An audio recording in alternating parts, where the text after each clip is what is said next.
Last time we spoke, you were still in boxing as a actual competitor, but I know Mm. since then things have changed drastically for you. And how you been adapting to the change?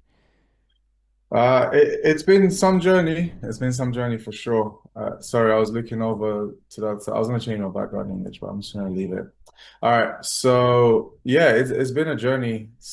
4 years ago, 2021, I must have still been under the impression I was going to get my boxing license back and working towards that.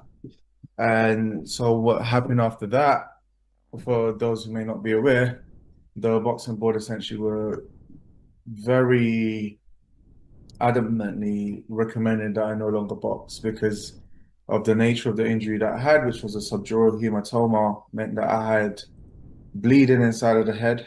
And by all accounts, I should be dead or disabled, and I'm Wow. not.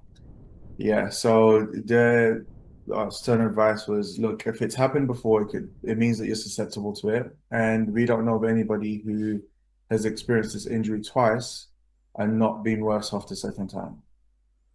And because I had been sparring numerous world champions on a daily basis at the time, well, on a weekly basis, I should say, I was absolutely convinced that they were wrong because these weren't just, I'm talking about Dimitri Bivol and people of that nature.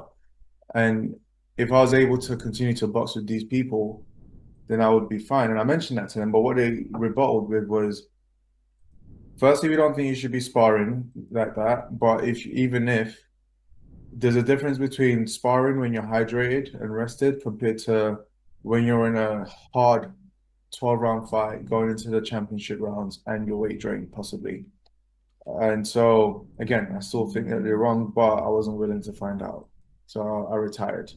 And since then, because I have a acting and modeling background, well, mostly modeling, the acting has been mainly in commercials, but I leaned into that more, started making films, and naturally, people would find out you were a boxer, they want some lessons. So I ended up coaching. And now I've taken most of my coaching online. So I have an online fitness and nutrition business. It's called Lean Body Formula, shameless plug. And You're allowed to plug here. I don't mind it. right.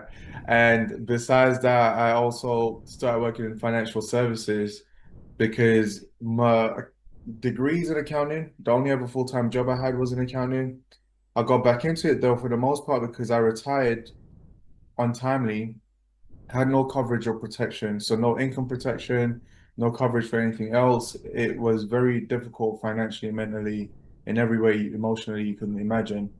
And so now I'm in a path of working out options for helping protect fighters, both in the UK and the USA.